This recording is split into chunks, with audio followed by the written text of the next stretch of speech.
السلام علیکم۔ شہر حیدرآباد اور سارے تلنگانہ میں شب بارات منائی گئی۔ خصوصی عبادتیں اور اذکار دعاؤں کا اہتمام کیا گیا۔ کئی مقامات پر جلسوں کا بھی انعقاد کیا گیا۔ شہر حیدرآباد اور سارے تلنگانہ بھر میں شب بارات منائی گئی۔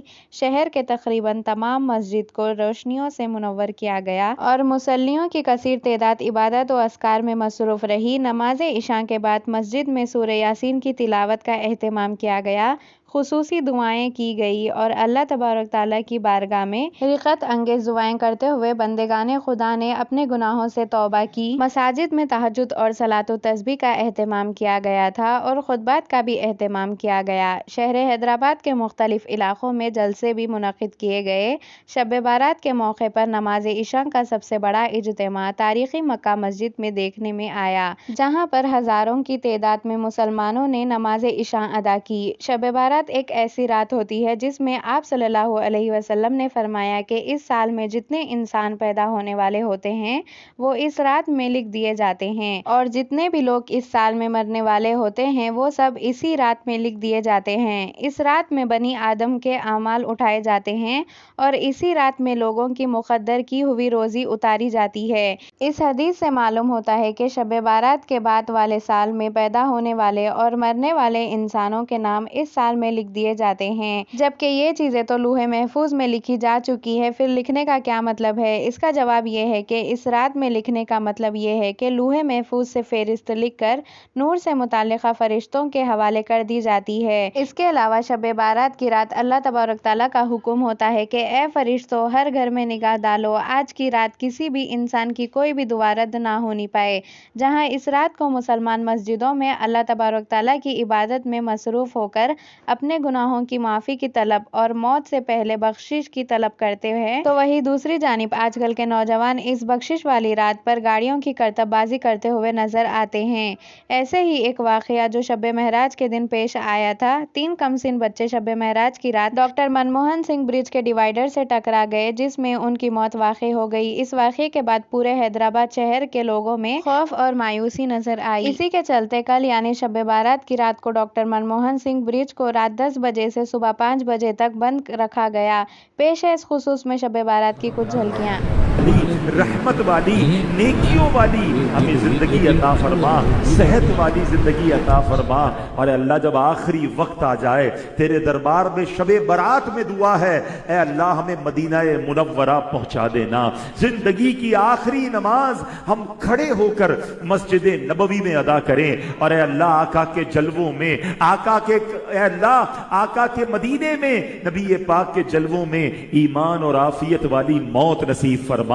اے اللہ تیرے دربار میں التجا ہے، ہمیں مدینے کے سوا کہیں اور موت نہ دینا، جنت البقیع ہم سب کا مقدر فرما دے۔ اے اللہ آج تو مانگنے کی رات ہے، آج تو یہ پکارا جا رہا ہے کوئی مانگنے والا کہ اس کی دعا قبول کی جائے؟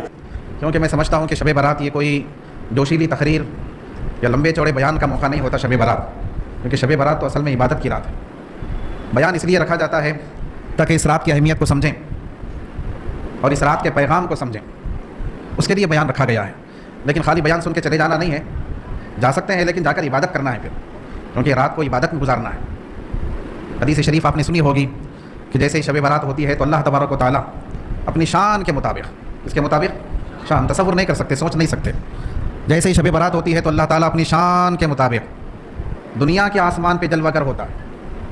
مغرب سے ہی، ایسا نہیں آدھی رات گزرنے کے بعد، ایسا نہیں، جیسے ہی یہ رات شروع ہوتی ہے اور فجر تک یہ سلسلہ جاری رہتا۔ کب تک؟ فجر تک۔ اسی لیے بعض لوگوں کو دیکھتے ہم کہ 12 بجے 11 بجے عبادت شروع کرتے ہیں، ایسا نہیں، مغرب سے شروع کر دینا ہے۔ تو حضور فرمائیں کہ جیسے ہی شب برات ہوتی ہے تو اللہ تعالیٰ دنیاوی آسمان پہ جلوہ گر ہوتا ہے، اور اللہ خود اعلان فرماتا ہے، کیا بول کر کہ ہے کوئی مجھ سے مغفرت چاہنے والا کہ میں اس کو بخش دوں، ہے کوئی مجھ سے رزق مانگنے والا کہ میں اس کو رزق دوں، ہے کوئی مصیبت زدہ کہ میں اس کی مصیبت دور کروں، ہے کوئی ایسا، ہے کوئی ایسا۔ اور یہ اعلان کب تک ہوتا ہے؟ آپ صلی اللہ علیہ وسلم فرمائے فجر تک۔ تو یہ ساری رات ہم کو جو ہے عبادت میں گزارنا ہے، اللہ سے مانگتے ہوئے گزارنا ہے، کیونکہ راتیں تو آتی رہے گی لیکن ہر رات شب بارات نہیں ہوتی۔ شب بارات آنے کے لیے پھر 1 سال کا انتظار کرنا پڑتا۔ دوستوں سے ملاقات بعد میں بھی ہو سکتی، کھانے پینے کے معاملات بعد میں بھی ہو سکتے، سونے کے معاملات بعد میں بھی ہو سکتے، لیکن شب بارات کی برکتیں بعد میں ملنے والی نہیں ہے۔ تو اپنے آپ کو ہمیں تھوڑا آج تیار کرنا ہے رب کو راضی کرنے کے لیے، اپنے گناہوں کی بخشش کے لیے۔ کس کے لیے؟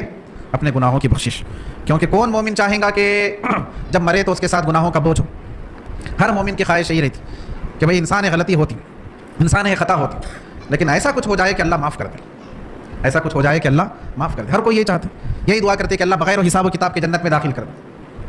نہیں تو کوشش کرنا ہے، اس کے لیے محنت بھی کرنا ہے، اپنے آرام کو قربان کرنا ہے، اپنے آپ کو تھوڑا سنبھالنا ہے. ابھی ہم 3 چیزیں پڑھے. کتنی چیزیں پڑھے؟ 3 چیزیں. اپنے شب برات کے فضائل تو سنے ہوں گے، میں سمجھتا ہوں ابھی عالم دین آپ سے بیان کر رہے تھے. 3 چیزوں میں سب سے پہلی چیز کیا پڑھے؟ ہم درود شریف پڑھے. کیا پڑھے؟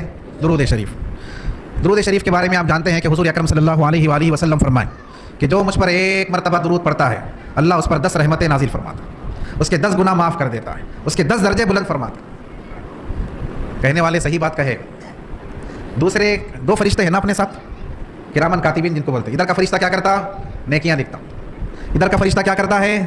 گناہوں کو نوٹ کرتا. کیا گناہ کر رہے ہیں؟ کوئی دیکھو نہ کو دیکھو، ان تو دیکھ رہا اپنے ساتھ. جب ہم کوئی نیک کام کرتے ہیں تو یہ فرشتہ مصروف ہوتا، جب کوئی برا کام ہوا تو کون سا فرشتہ مصروف ہوتا؟ ان مصروف ہوتا. لیکن درود شریف ایسا عمل ہے جب ہم درود پڑھتے ہیں نا دونوں مصروف ہو جاتے ہیں. کیسے؟ ان نیکیاں لکھتے رہتا اور گناہوں کو مٹاتے رہتا. ادھر کا فرشتہ کیونکہ حضور کیا فرمائے صلی اللہ علیہ وآلہ وسلم، جو 1 مرتبہ درود پڑھیں گا تو 10 نیکیاں، مطلب ادھر کا فرشتہ 10 نیکیاں لکھتا، 10 درجے بلند، اور 10 گناہ کیا ہو جاتے؟ تو ان مٹا بھی دیتے. دونوں فرشتے مصروف ہو جاتے ہیں. اللہ اکبر. یہ درود کا مقام ہے، درود شریف کا مقام ہے.